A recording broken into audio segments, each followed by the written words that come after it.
Professor Khalil. Thanks so much. I'm very happy to be here. Thank you, Dr. Miller. It's really an honor. And thank you all for attending, and thanks for the invitation to speak today. It's really a pleasure to be here. I think the center's focus on mediation is really an important one, and especially on ethnic discrimination and attempting to overcome that. And I was really taken by the pledge that the center makes for its events. So this focus on mediation is one that I will stress in my talk.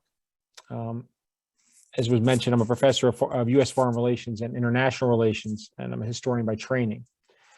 And so today what I hope to do is focus a bit on where we are today, how we got here, and if the current war and crisis in Ukraine can be resolved. All right, so can you all see my Yes. slides? Great. So just a little bit of an overview of what I hope to talk about today, which is the refugee crisis, the food and energy crisis that is both emerging and will become exacerbated over the next 6 to 9 months, a discussion of how did we get here, and the need for diplomacy. So as you can see here on the left, you have, oh geez, my apologies. Let me just fix this real quick. This is roughly the current state on the left of the number of refugees in the world at the end of 2020, give or take. You can see the number, this is according to the UN High Commissioner for Refugees, and give or take 20.7 million under UNHCR, and then UNRWA, which manages Palestinian refugees, has another 5.7 million. And then, of course, you can see that there are another 48 million who are internally displaced people in a number of different conflict zones. On the right is the current situation roughly in Ukraine, according to the UN High Commissioner. 5.3, almost 5.4 million refugees. Nearly 3 million are in Poland. Another 800,000 in Romania, over 600,000 gone into Russia. And that includes, and I can talk about some of the other major. Hungary has another 500,000, 400,000 in Moldova, 363,000 in Slovakia. So this is really a tragedy unfolding across Eastern Europe and Central Europe. And it's important to remember that there are roughly 1.6 million internally displaced within the Ukraine. And I'll come back to that in a moment as to what they're facing. Now, as has been widely reported, one of the things that has emerged in this crisis is differential treatment towards refugees, not only those who have been attempting prior to the conflict, so refugees from Syria, from Afghanistan, who had been attempting to cross borders, Belarus into Poland, and have been denied entry, but African workers, workers from the Middle East, students from across the world virtually, who have been discriminated against as they've attempted to flee Ukraine into Poland, into other countries, because they did not appear to be Ukrainian enough. So we have a variegated response toward refugees. We're also seeing this in major Western capitals, including the United States, where the United States and the Biden administration has announced it's going to resettle 100,000 Ukrainian refugees, while at the same time actively discriminating against refugees and migrants fleeing violence and dislocation in Central and South America, and who are stuck at the southern border. Now, there is a humanitarian disaster that is unfolding actively in Central and Eastern Europe that is similar to those we've seen over the past decade, whether it be in Libya, in Syria, in Iraq. And of course, this was initially compounded by the winter and spring conditions, but as well as the ongoing bombing, fighting, and especially for those 1.6 million internally displaced. And very credible reports of war crimes by Russian forces, as well as credible reports of war crimes by Ukrainian forces and far-right militias on the Ukrainian side. Now, this humanitarian tragedy is going to have, and is already having, global implications. And I'll talk about that with the energy and food crisis that is emerging. So, Wheat exports in 2020. Russia is the largest exporter of wheat to the world. And you can see the country's roughly $10.1 billion in exports. A huge percentage goes to Egypt, Turkey, smaller percentages to Nigeria, Pakistan, and Bangladesh. Now, to compound this, the Ukraine is also a major wheat exporter. $4.6 billion, including again to Egypt as its #1 destination, but also Indonesia, Pakistan, again Bangladesh, and Lebanon. So the implications of sanctions, and I'll talk a little more about this, why some countries have not signed up for sanctions and some have. The implications of those sanctions, particularly on wheat, the implications of the conflict on wheat for some of the poorest countries in the world is going to be dramatic and will unfold, is already impacting, including it, especially in Egypt, but Lebanon as well. And this will become more dramatic over time, the longer this goes on. Now, as many of you are aware, there has been and will continue to be an energy crisis in Central Europe that is likely to expand. Now, part of this has to do with the sanctions and Russia's response to them, and Russia's demand that countries pay for energy in rubles. Now, as many of you know, natural gas was shut off to Poland and Bulgaria about 48 hours ago. Meanwhile, Germany and Austria are already attempting to find a way to pay for Russian oil and gas in rubles. Now, a couple of things to remember. Russian energy exports are carved out from the sanctions. Right? So the EU has signed up for sanctions against Russia, along with the United States. I'll talk a little more about this. But energy exports and paying for energy have been carved out of those sanctions. And from what we can tell already in some reports, at least 10 countries have already started to pay for energy supplies in rubles or finding a way to do so without circumventing the sanctions regime. But there are climate implications for all of this. Anytime there's a military action, there are obvious climate implications. But in this case, the combination of a major oil and natural gas exporter and Europe's decision that it is going to attempt to limit, if not eliminate, its reliance on Russian oil and natural gas is going to have direct implications. Why? Because there is not enough spare capacity of natural gas globally to make up for what is lost in Russia.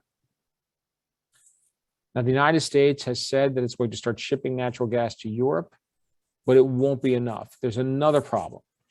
Natural gas that has to be shipped will require a different infrastructure to be created. All right, this is coming on tankers. It is not coming by pipeline. So a whole new infrastructure will have to be created to deal with that, and it'll have to be done quickly. At the same time, the only other way for Europe to get enough energy will be through relying on coal. So the combination of building a new infrastructure, of shipping natural gas over water, creating that, then actually delivering it to homes, is going to be a massive project and take time, increase reliance on coal. All this has climate implications. And once European states start to do that, it's going to be even harder for them to move towards cleaner energy down the line. So there are global implications here for energy and food. So how do we get here? Now, when we talk about this conflict, there are competing claims. One of the claims, of course, for many Ukrainians is to say that this falls in line with a long history of Russian and Soviet imperialism. Russia is going to claim that this actually began in part as part of the post-Cold War NATO expansion that both excluded Russia and antagonized Russia. Okay. The other aspect that they will claim is this escalated in the Donbass republics after 2014. So in response to that escalation, as they see it, right, NATO's expansion, Russia has launched 2 wars. This would be the third invasion of Georgia and the Crimea, 2008, 2014. and then escalating tensions in the Donbass Republic following the invasion of Crimea. But, and this is important from a mediation aspect, there is an agreement on the table that was signed, it was brokered by Germany and France, an attempt to reduce the tensions in this region between Russian-speaking and Russian-backed separatists and far-right and neo-Nazi militias in the Donbass republics.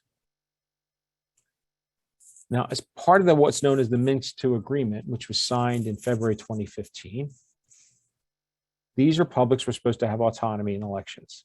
Now, that was never implemented. A number of the key provisions were never implemented. Now, there are disputes about this. How serious was Russia about its implementation? How serious was Ukraine? What we do know is that it was never implemented. We know that the United States was never in favor of the implementation. Now, in between, we have several problems, which is after what appeared to be an early flirtation by NATO towards Ukraine and Georgia back in 2008, no firmer guarantees were given. And in the lead up to this current crisis, when Ukraine asked for some kind of timetable on when they would be allowed into NATO, they were not given one. In negotiations between Ukraine and Russia, when Russia asked for a guarantee that Ukraine would remain neutral, Ukraine was unwilling to do so. And now some of this has changed a little bit, and I'm happy to talk a little about that. But as I'm sure many of you know, in early February, just 2 days before the invasion, Russia recognized the independent republics, and then 2 days later launched its invasion. So what's important to note is that the areas of Russian control, roughly, of separatist activity right now, and I'll come back to this a little bit, they have not been able to control the full area of the republics. That's what they're attempting to do now. I'll come back to that in a moment. Okay.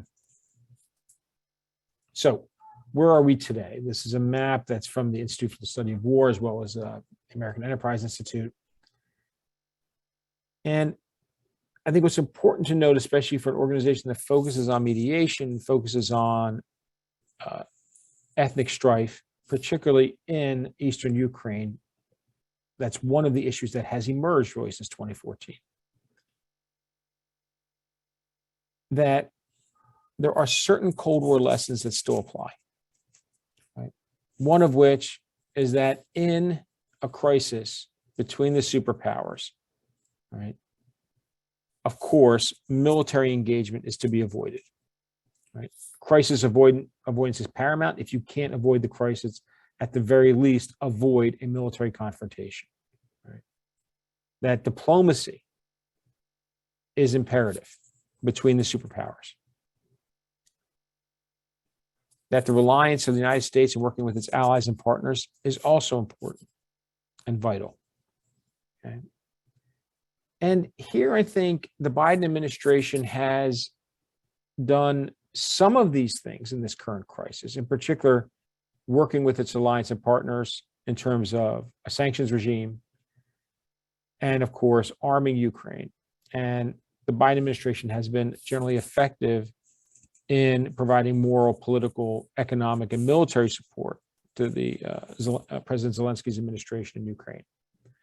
Where it has fallen down, however, is on diplomacy. So if you heard earlier today, the Biden administration has announced that it's requesting $33 billion in aid for Ukraine from Congress. And the expectation is that this conflict will go on for another 5 months, at least. Now, there are implications of that, as I mentioned already. So that 5 months is going to take us into the fall, which means those energy and food issues that I just talked about are going to continue through the summer and will be compounded going into the fall and winter. This has dramatic implications I'll come back to. Now, the Biden administration has hoped basically for a two-pronged hammer attack. One is sanctions and weapons shipments. So let's take a moment to take a look at sanctions. Now, right now, give or take, the states in yellow are the states that have signed on for sanctions against Russia. Now, you will notice, right, it's comprised of the US and many of its allies around the world. in particular Western Europe. So the NATO alliance, the EU, with Australia, Japan, South Korea, the most prominent. However, the rest of the world has not signed on to these sanctions. And so there's now a sharp divide emerging. And as we talked about, it's noticeable that Egypt, Bangladesh, Indonesia, those that rely on Nigeria, that would rely on Russian wheat sales, have not. Those that rely on Russian weapon sales have not. Those that rely on, like India, for example, a combination of weapons, oil, as well as its own political issues and its own aspirations in South Asia, have been hesitant to sign on, despite the attempts of the Biden administration to get them to do so. So this raises one question about the efficacy of sanctions and the long-term efficacy. I'm sure everyone on the call knows Cuba has been under sanctions for over 60 years. Iran has been under sanctions for 40 years. North Korea has been under sanctions for several decades, and on and on and on. And Russia has a far stronger economy than any of those countries, and a far bigger one. And of course, the possibility of a realignment here, a shift towards what are often known as the emerging 7 economies: Turkey, Brazil, Russia, of course, China, Indonesia, South Africa, versus the more standard G7, led by the United States and its European allies. But this also raises the point of what the goal of sanctions is. Is it to compel a Russian withdrawal? Is that likely? Is it to compel Russian submission or concessions, more than submission, at a negotiating table? And that much at this point seems unclear.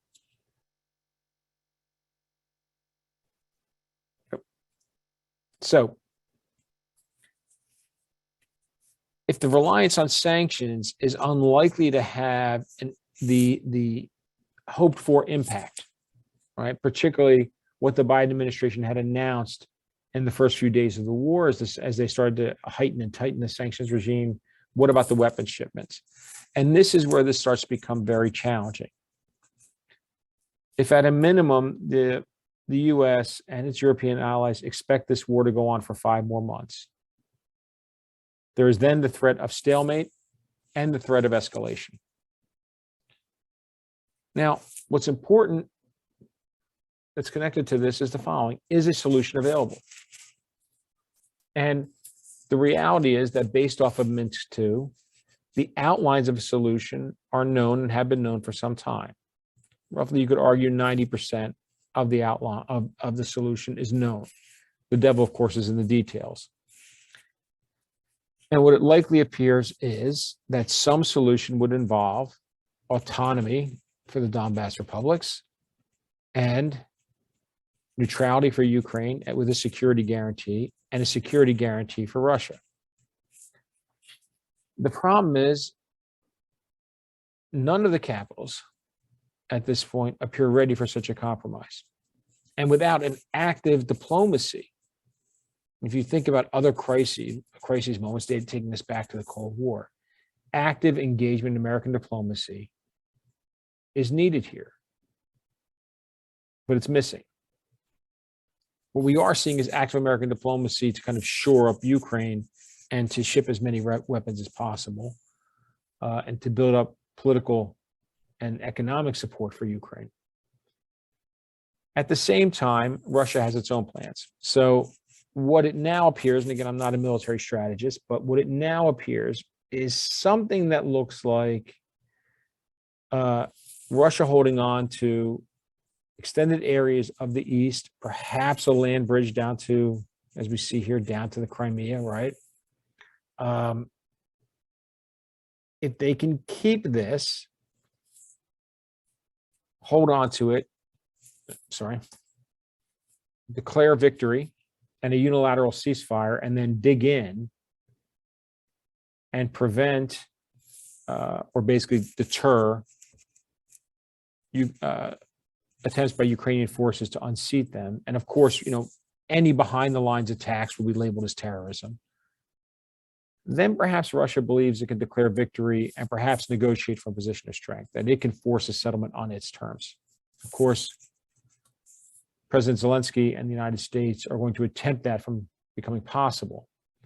And so we're stuck in a way between knowing what the resolution is and the political will to get there, as well as stuck between a military situation that is steadily advancing, but very slowly, with a heavy and high human cost, and very dramatic implications more broadly, based on not just the human tragedy, the implications for refugees, where they will be resettled, how they will be resettled, will they be welcome, who is welcome, and where, as well as the implications for energy and food globally. So with that, and let me, before I conclude, let me come back to this point about stalemate and escalation. Keeping in mind that what Russia hopes to do, at least from what we can tell, and what the United States hopes vis-a-vis Ukraine, is for this area in the eastern Ukraine to turn into a very bloody battlefield, at least for the next 5 months, if not beyond. There are human implications for that, right, for the people on the ground. There are broader implications for everybody around the world, as I talked about, because of energy and food, but there's also the threat of escalation, right? That should Russia continue to encounter difficulties in the battlefield, will it withdraw or will it escalate? How will it respond to continuing weapon shipments, particularly of advanced weaponry? And what will it do in response? And so all of this calls for even greater efforts at resolving this conflict instead of fomenting it. And I fear that we are not quite there yet in terms of what we can expect of the Biden administration and its allies. So with that, I'll end and look forward to your questions.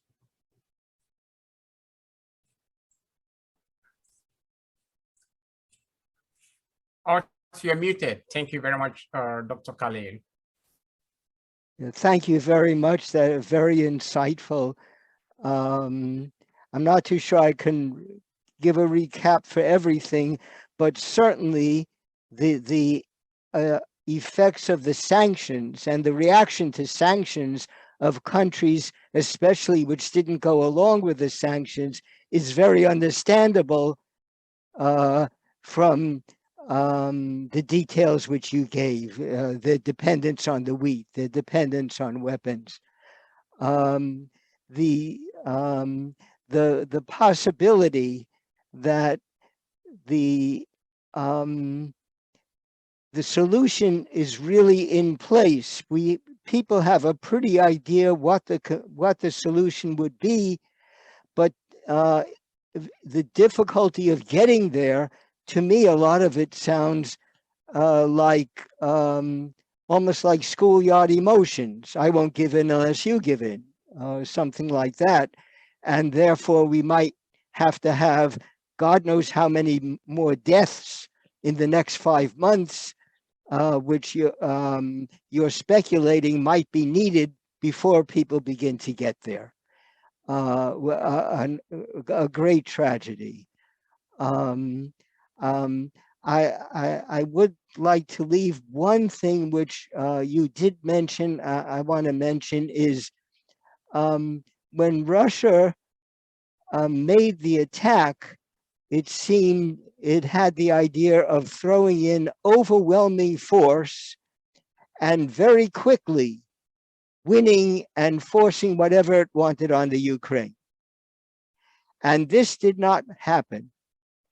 And therefore, this is a great threat to the Russians, especially to Putin and his allies in Russia, in terms of their own, the view that they are, or the esteem they are held by the people of Russia, and the ability in their own minds to continue in terms of their prestige. So this is a very difficult thing, where all of a sudden they've had some very clear setbacks. Now, I know they've been able to control a good deal of the information in Russia, but even in Russia, I understand that some of those setbacks are known.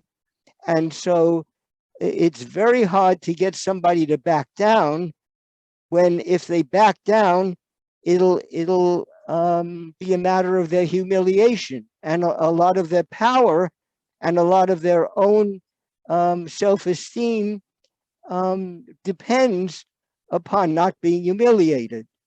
And for mediators, I think to get to the known solutions, and you pointed out very clearly what the known solutions are, you have to in some way deal with the need not to humiliate anybody. We all know in mediation, humiliation is one of the most difficult things to deal with throughout all human relations. Now, I don't have, and I'm concerned if the United States and the allies see an advantage here and try to humiliate the Russians even further, it could escalate into a very terrible, a worse crisis, if that can be. So I think looking at the emotions of all the people involved here and understanding that everybody needs a way out is extremely important. And I will say one more thing. This goes back to the whole original collapse of the Soviet Union and the humiliation there of the Russians, and the expansion of NATO, which also made this very clear. So with that, I think I should step back, and I understand Basil will be taking questions and comments, probably a lot more profound than what I've just said. Thank you, Professor Art. I understand a lot of people have questions.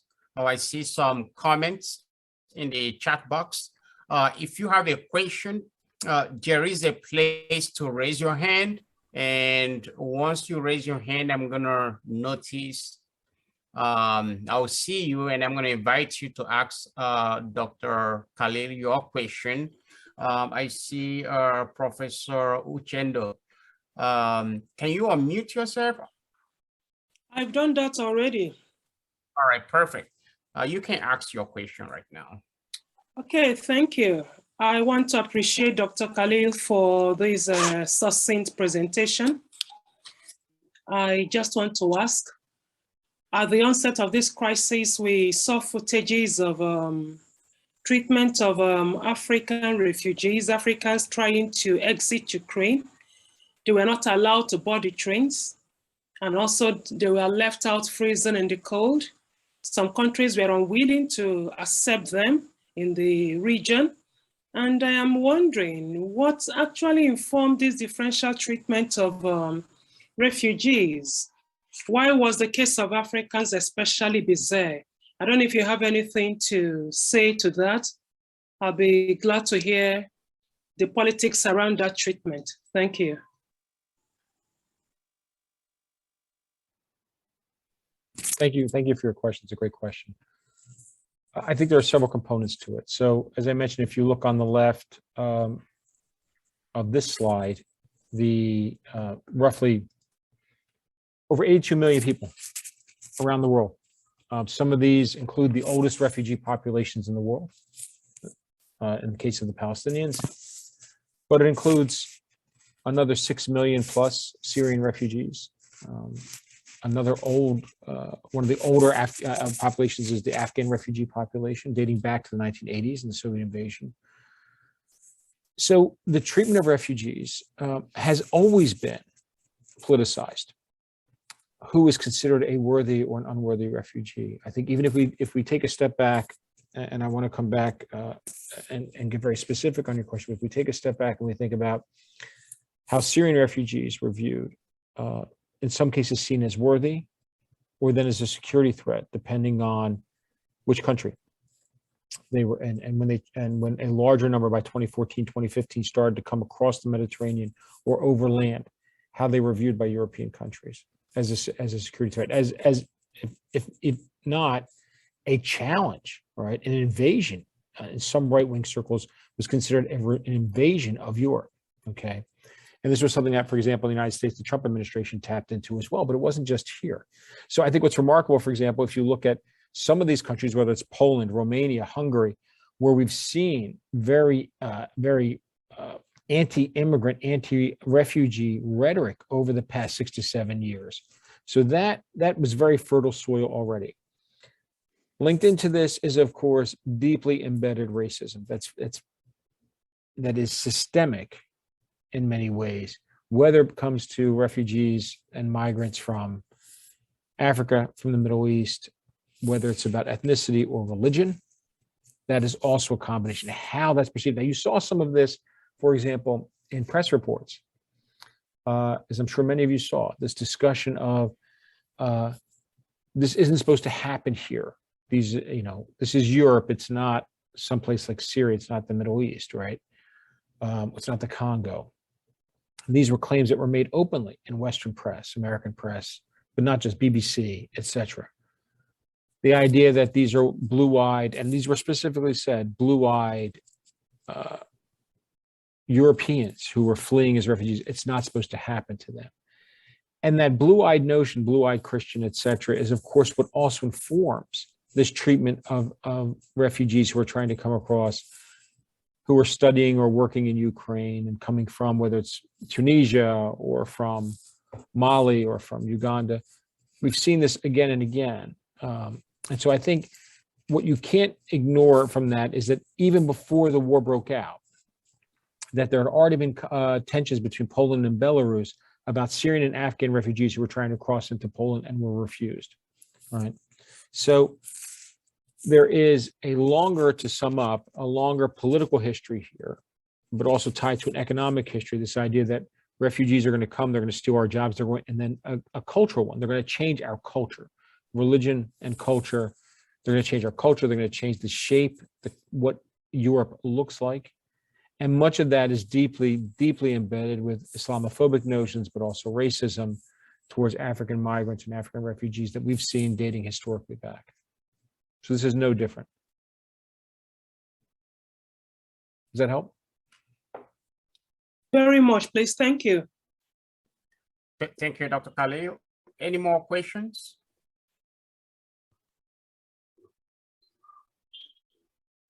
You can raise your hand if you have a question. Okay, Spencer. Great, thank you. And Professor Khalil, thank you so much for your time and what you put into the presentation. It was very insightful. I had a quick question regarding the context of Russian invasions elsewhere in the last 20, 30 years, looking specifically into the context of the Chechnya invasion in the late 90s, and of course the Georgian invasion in the mid 2000s.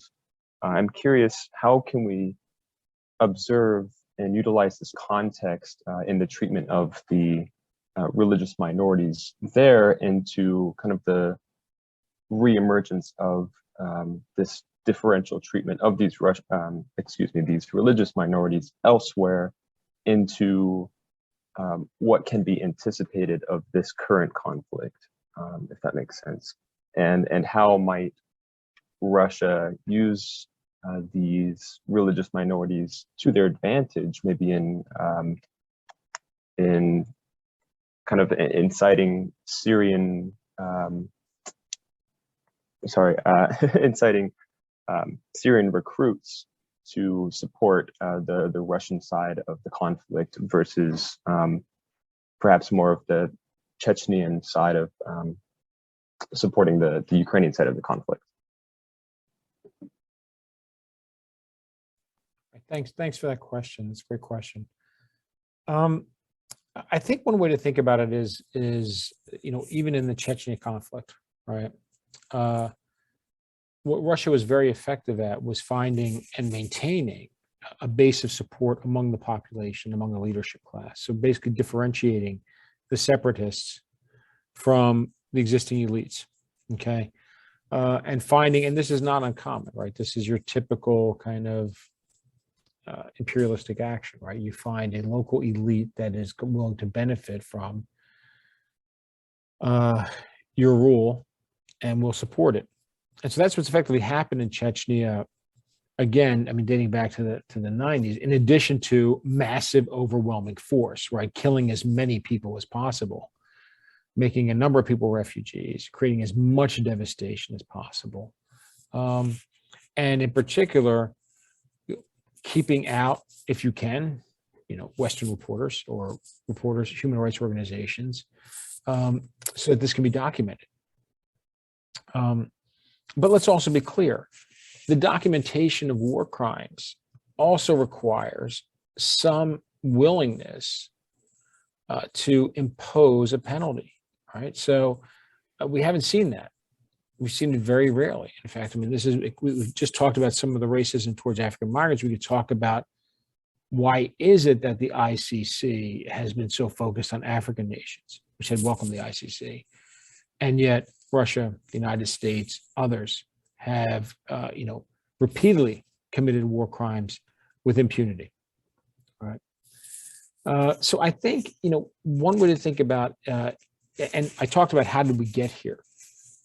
And this is a contentious issue about how we got to this point, because there are those who argue, look, there really is, and when we look at the Donbass republics, those separatists have been spurred on by Russia, right? They were created by Russia. They were funded by Russia. There's a Russian emphasis on the fact that they are Russian speaking, but this is all manufactured. That may be the case, right? At the same time, it doesn't help when we have an agreement from 2015 in which there were elections were supposed to be held. And you could argue, well, look, Russia was just going to manipulate those elections. Well, perhaps, right? But we'll never know now, will we? And so I think what you're seeing, and I think this is going to be very challenging, is as we start to unpack, because so much has been built into this, right? You could argue there's a century of animosity, if not more, towards Russia / Soviet Union and its actions in Ukraine. At the same time, there's also a lot of deeply embedded history there, right? Between Ukraine's actions during World War II, right? And Russia's attempts, especially as part of the Allied coalition against Nazis and Nazi-aligned parties in the Ukraine. So it is not a simple cut and dry that ethnic minorities are going to be discriminated against by Russia, when in fact, I think it's very difficult. I think oftentimes Americans, when they look at these diverse countries and want to see them with homogenous bubbles, right? And assume that this is just a fully Russian speaking area or this is fully Ukrainian. We saw this again and again throughout Africa. We've seen it in the Middle East, in a number of conflicts in the Middle East, and including Russia, the US invasion, whether it's in Afghanistan, in South Asia, or Iraq, or Libya. How these areas start to get divided by a presupposed ethnic identity, right?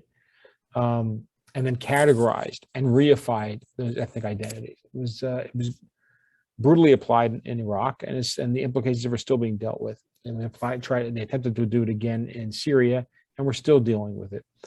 So I think there's a risk here that you could see the same thing in Ukraine, but it's not just the Russians doing it. So I think that's another challenge. I don't know if that answers your question, but hopefully. Yeah, very thorough response. Thank you so much. That's helpful. Graham? Thank you for this topic. It's really it's important for me. I'm a professional mediator, but I also worked in the Donbass and Lugansk for a number of years, up until 2014 when I got evacuated by the United States government. So my mind's kind of all over the place. Right. But one of my questions is, when you're alluding to Minsk, the agreements, and even up to more recently the negotiations when things are happening, a lot of those were being pushed by European allies, Germany, France, and I think Italy was involved too. But noticeably, Ukraine was sort of kept out of those initial conversations up until like the crisis kind of, got worse and worse and worse. Right. And so I'm just, my mediator brain is just trying to understand how a country can have agency when they're left out of the process, and now they're having to sort of, now they're involved. Yeah. And so I'm just wondering if you can sort of comment on, Ukraine being sort of systematically left out of its own, designing its own future, and like what can be done moving forward to have them be more at the negotiating table, so it doesn't just continue to be a violent conflict, so there's actually some level of peace that can be brought to the nation. I think that's a great question. Thank you for it. And I think you raise a really important point, which is, often in these great power conflicts, it's these middle areas that are, the focus of conflict, and then a negotiation is basically done on top of their heads, right? I think what Ukraine has done, and this is both, there's something positive here and there's a danger here. So on the one hand, by putting up such stiff resistance, much stiffer than obviously the Kremlin expected, right? Which was the belief that, we're going to send some tanks towards Kyiv and they'll just run away, right? The whiff of those fall at the whiff of gunpowder kind of thing. So the fact that there's been such stiff resistance has, in a sense, forced world powers to look at Ukraine and say they can't be left out of a negotiation, right? They can't negotiate on top of their heads. At the same time, there are some indications that the Ukraine and President Zelensky would like a negotiated solution, but has been unable to secure support for that in Washington or in Brussels or in London. The danger here is this: those capitals are still not willing to give him the guarantees he wants, right? So even after the war started, and he has sought, because I mentioned how prior to the war, Russia sought a neutrality commitment from Ukraine. Zelensky was unwilling to do that. After the war, he was willing to do it, but what he was unable to get was a guarantee from NATO or the United States of security. Right. So, and that's as the war. So now the problem that Ukraine faces is this: the real likelihood that Russia will stay entrenched in the east, that will carve out this strip of territory, right? With weapons pouring in, an expectation that Ukraine will fight to the bitter end, okay, to liberate its territory, but not get. I mean, maybe they'll get EU membership, maybe, but keep in mind, Ukraine's economy is nowhere near meeting the criteria of the EU, right? So there's another challenge there. It's going to be devastated. You have to rebuild, okay? And, without any kind of firm security guarantee, which is what seems likely. They won't become a member of NATO. They're unlikely to get a security guarantee that the United States will go to war for Ukraine, although that's likely what Zelensky is looking for, something akin to, for example, what Israel has sought for years and was able to get in secret agreements with the United States. But the reality is, and this is again the danger for the people in Ukraine and for those nearly 2 million internally displaced and over 5 million that are refugees, is that what guarantees Ukraine has a seat at the table is Ukraine continuing to fight against Russia, right? And as I mentioned, there are broader implications for everyone from that. It is not, and the longer this goes on, so right now I think, you could argue the longer this goes on, the more likely there will be to be concessions. That may or may not be true. The longer this goes on, what you could see is even more radical elements get emboldened inside Ukraine. So the ability for Zelensky to compromise becomes difficult. The ability of the United States to continue funding this, although it seems, again, $33 billion to be poured in for the next 5 months is not an insignificant amount. And so it's not, what is not clear is the commitment from the different parties to a peaceful settlement, although that is clearly what's needed. And if they can, and if a settlement is palatable. See, that's the other problem. I talked about what the outlines are. Is that palatable? Right? Is autonomy for these two republics and security guarantees for Russia and Ukraine, is that palatable to all sides? Is it palatable to Washington? Is it palatable to Kyiv? Right now, it's not, but that's the solution. Does that help? Thank you very much, Dr. Khalil. I know there are other people here who have questions for you. Yeah. But one person in the Philippines whose internet connection is not really great over there sent in a question for you. How would you assess the contributions of mercenaries, foreign volunteers, Christians on the side helping Ukraine, and Muslims who are helping Russians? How would you assess that kind of contribution from Muslims and Christians, and how would that lead to a result to Islamophobia? That's basically what that person is asking you. That's a great question. What I think we need to sit back, and this hasn't taken on a religious connotation yet, right? So again, Ukraine is not, ethnically or religiously homogenous. And so in fact, there are a number of Muslims in Ukraine who have actually criticized Russia's invasion, who've criticized Chechens and Syrians, et cetera, who've come to fight, or have been recruited to fight, local imams and local religious leaders who criticize this.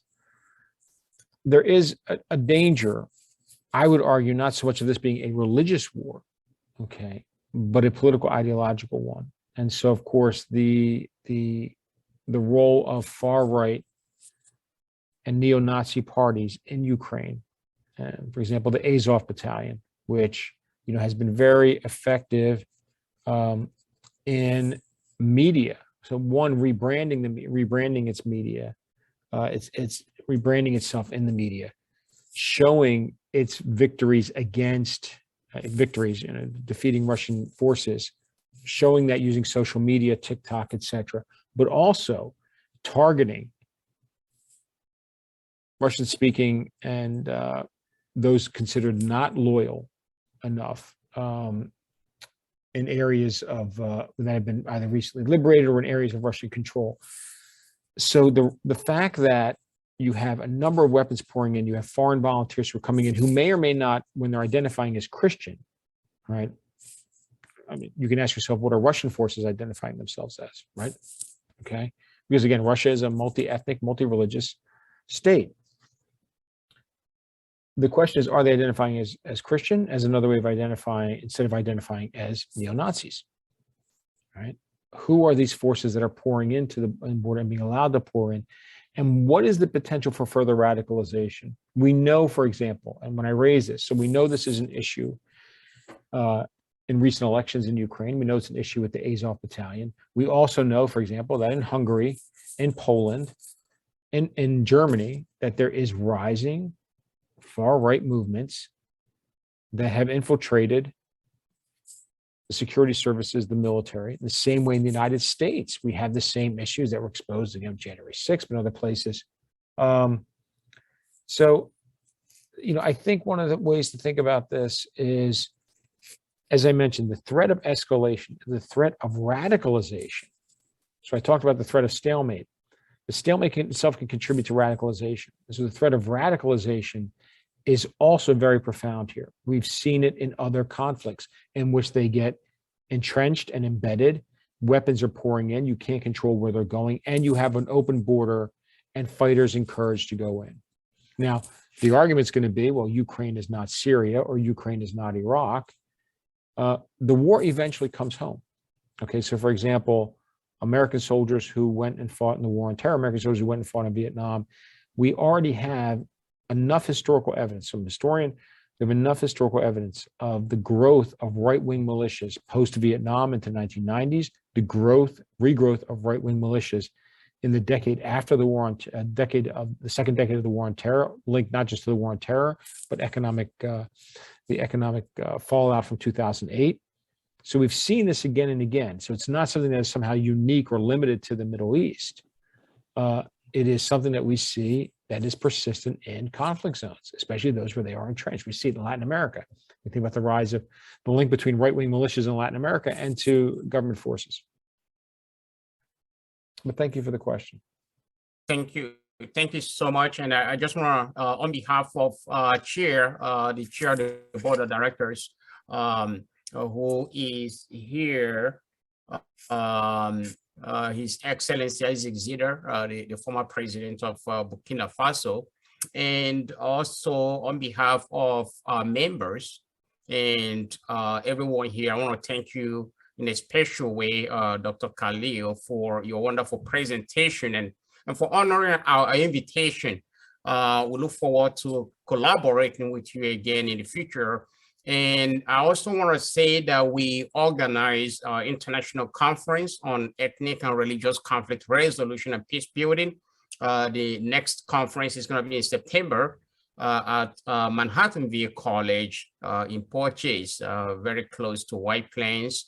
We look forward to those who are interested in participating in that conference. If you wish to present a paper, you can still submit an abstract, and we're going to get back to you.